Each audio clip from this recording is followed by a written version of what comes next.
Tone is one of the very first things people notice about our playing, whether we play clarinet or any other instrument. And it's one of the main differences between a correct performance and a really beautiful performance.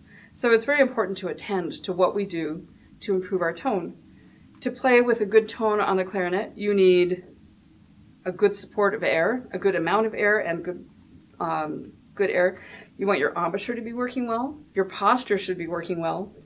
Your equipment needs to be working, like your clarinet should be in good repair. And the best way to have a good tone is to be certain to do warm-ups every day. These warm-up exercises are very simple, and they focus just on the sound we're making. I have students who I'll say, let's hear your warm-up, and they'll play this for me. And there is no way that you're focusing totally on your sound when you play that warm-up. The notes will always win the competition for our attention between notes and sound. If you're playing that many notes, you're thinking of notes. So for me, the most important warm-up is just to practice doing long notes with a nice, steady sound.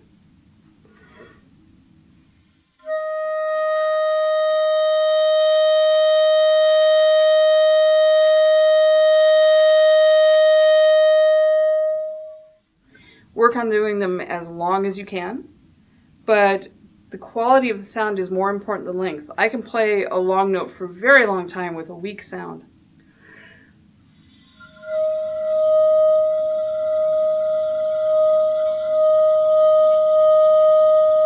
I could hold that forever because I'm not getting rid of my air very fast, but it doesn't actually help me develop my sound. So don't work on playing a long note just for the sake of playing it long. Make it long and beautiful.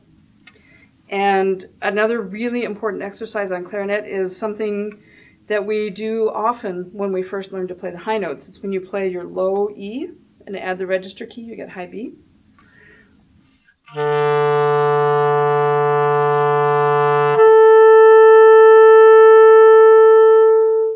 Notice as I do this that I'm not moving my jaw.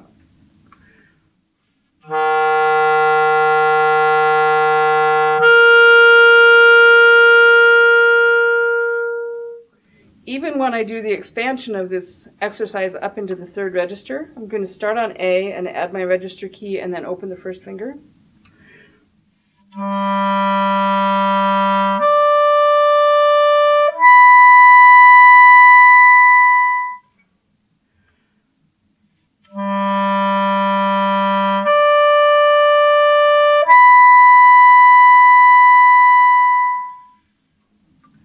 I'm not moving my mouth position. We should not be moving our mouth position. We should just be moving our fingers to get this. So that's a really important first step is, are you practicing these long tones?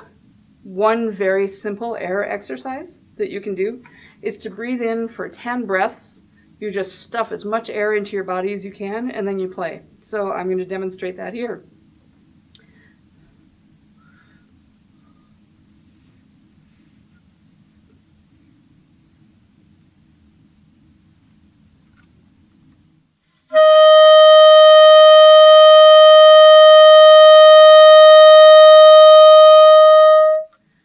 You could probably hear that that note was much louder than the first long tone I played for you.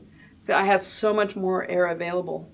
I like this exercise because it helps me stretch out my lungs and my ribs kind of stretch out from the inside. I'm teaching my body how much air I can actually fill it up with. Another really important thing that we need to work on for our tone is how our mouth position is set.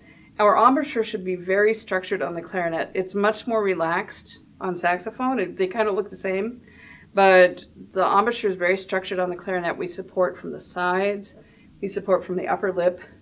We work on keeping the lower jaw from and the chin muscles from just smashing the reed and killing the vibrations. I'm going to turn to the side, to the right, and then I'll turn to the left and show you what it looks like.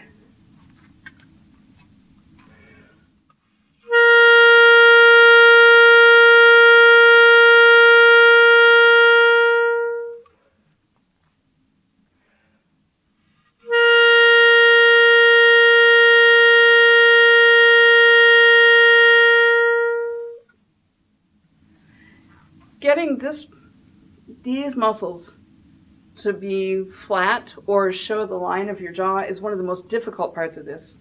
And I've never known anybody student or colleague or professional who was able to master this without using a mirror. And you don't look straight at the mirror, you put the mirror kind of there, and you look in the corner of your eye and you can see whether or not you're stretching those muscles. Something you can work on without having a mirror available is pulling the corners forward as though you were whistling.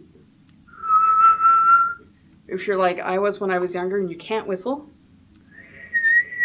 try just whistling in. You have to really pull those corners in. That helps support the mouthpiece from the sides, and it keeps us from smashing the reed.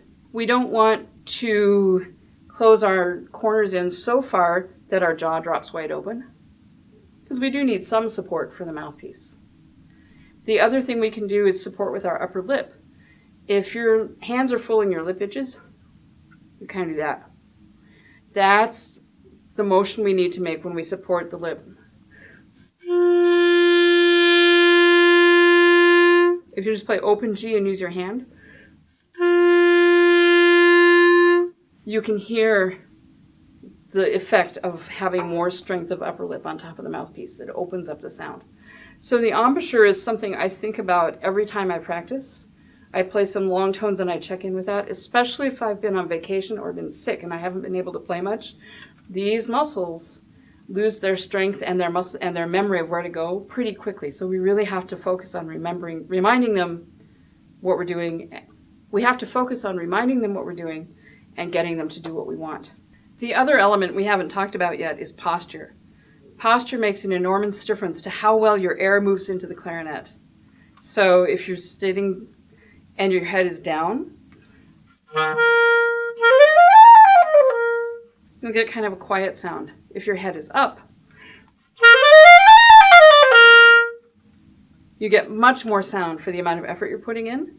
And so it's very important as you grow to remember to lift the music stand up so that your posture can remain up. Set yourself in the chair so that you're sitting tall. Short people like me sit at the front of the chair, your feet flat on the floor, and then your feet and tailbone make a tripod.